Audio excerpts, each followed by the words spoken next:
Switchblades.tv presents available at assistedknife.com.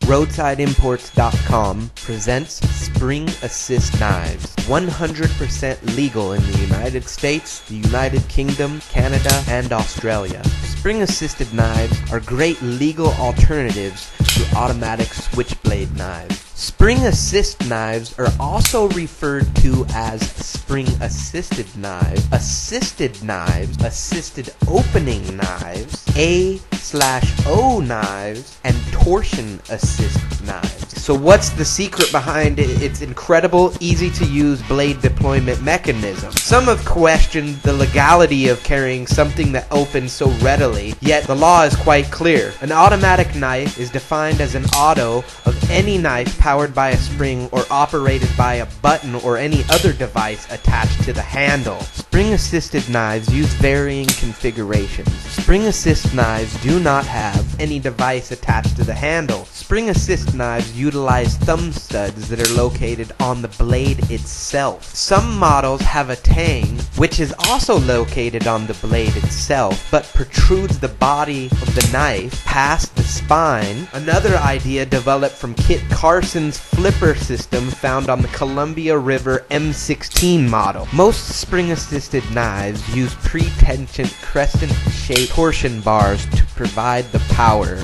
an invention pioneered by Blackie Collins on the Myrco power-assisted range. The upward and outward pressure applied to the thumb stud or flipper simply deploys the knife blade. And wow, it's fast, alright, but it's still within the limits of acceptability. Some argue that this just exploits the loophole within the law. I would like to point out that this is just an extremely clever conceptual design, and it should be appreciated as such. Roadsideimports.com promote the safety aspect of the design, and irrespective of whether it's fast or not, you can't escape the fact that the whole idea is to provide a tool which is easily and readily available for use with maximum safety in mind. Remember that the ease of speed of accessibility to a knife blade makes it more simplistic. The faster access merely makes the blade easier and safer and quicker to deploy. This does not make it more offensive as a weapon. It's still just a knife, just more useful to legitimate users. Those who perpetrate crimes abusing knives have their blades drawn long before they intended to use them, as offensive crimes involving knives almost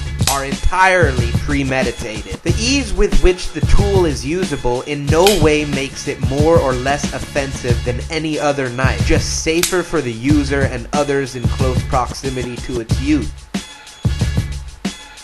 Roadside Imports is a registered business in the United States. Roadside Imports proudly supports its customers serving in the United States Armed Forces, platoons stationed in Iraq and Afghanistan, the Royal Armed Forces, the Royal Scots Dragoon, the Royal Air Force, the Canadian Armed Forces, and the Australian Special Forces. I want to thank you all personally for serving our countries and keeping our freedom and protecting all of us. I wish all of your safe returns home. All Western culture should support you regardless of political differences, because if it were not for you and your devotion to our countries, we would live in a much more dangerous world. I also want to thank my customers at the FBI Head Training Quarters in Atlanta, the Royal Canadian Mounted Police, the Scottish Bomb Squad, the Scarsdale Police Department, the NYPD, the Ontario Fire Department, the New York Fire Department, Grey Bar Electrical Supply in Canada, Cromwell Tools, and all my friends that are fly fishermen in the United States, Scotland, and Patagonia in Argentina. All my fishermen and hunters, EMT workers, first responders, paramedics, law enforcement, and fire rescue personnel. Spring-assist knives are intended to save lives, while an EMT, firefighter, or law enforcement officer is trying to get you out of an automobile accident or any other viable first response problem. Say you're fatally wounded in an accident, and the first responder needs to apply pressure to this fatal wound while yet trying to get you out of the seatbelt. A spring-assist knife will allow this rescue worker to apply pressure to this fatal wound while yet opening their knife to cut the seatbelt with the other hand. Spring assist knives are made legal by U.S. Law Bill SB 274. This bill clarifies that spring assist knives are not to be confused with switchblade knife. A switchblade knife does not include a knife that is designed to open with one hand utilizing thumb pressure applied solely to the blade of the knife or the thumb stud attached to the blade.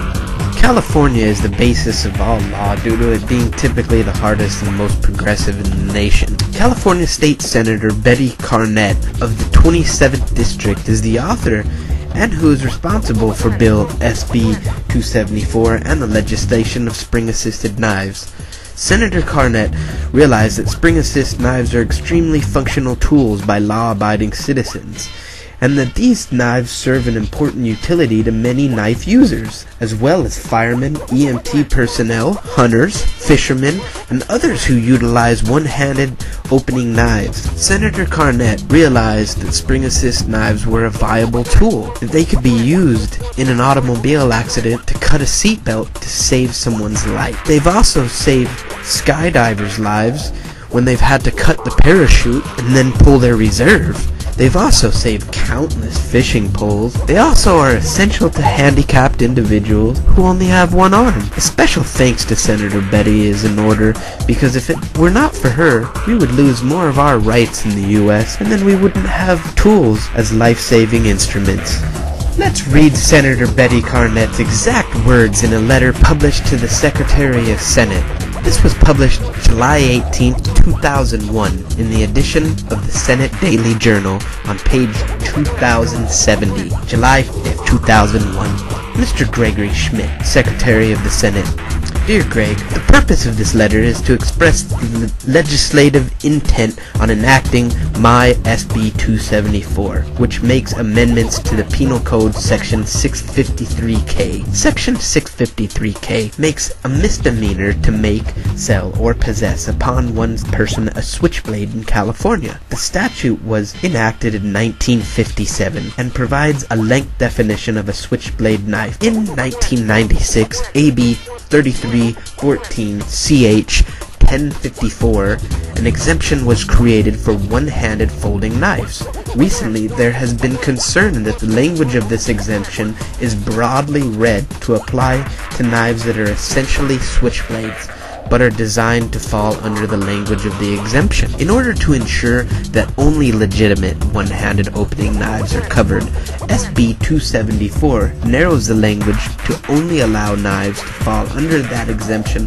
from the switchblade law if that one-handed opening knives contain a detent or similar mechanism. Such mechanisms ensure there is a measure of resistance, no matter how slight, that prevents the knife from being easily opened with a flick of the wrist. Moreover, a detent or other mechanism is prudent and the matter of public safety, as it will ensure that the blade will not inadvertently come open. Although some one-handed opening knives can be opened with a strong flick of the wrist, so long as the contact and detent or similar mechanism that provides some resistance to the opening of the knife, then the exemption is triggered. These knives serve an important utility to many knife users, as well as firemen, EMT personnel, hunters, fishermen, and others utilizing one-handed opening knives. This exemption, created in 1996, was designed to decriminalize the legitimate use of these extremely functional tools by law-abiding citizens. SB 274 is not intended to interfere with those knife owners and users. The amendment to Section 653 accomplished this important purpose by establishing more objective criteria by determining whether a knife meets the intended exemption to the switchblade law. Sincerely, Betty Carnett, Senator, 27th District. Who is Senator Betty Carnett? After working for 30 years as a public school teacher, Betty Carnett served one term in the state assembly and then went to be elected to the state senate in 1996. She's a member of the board of directors of the Long Beach Memorial Hospital Children's Clinic and also an associate board member of the Sage House in San Pedro, which operates adult daycare programs. Senator Carnett completed her master's degree in California State University, Long Beach, while working full-time. So it took a school teacher to figure out that spring-assisted knives are useful tools in the U.S.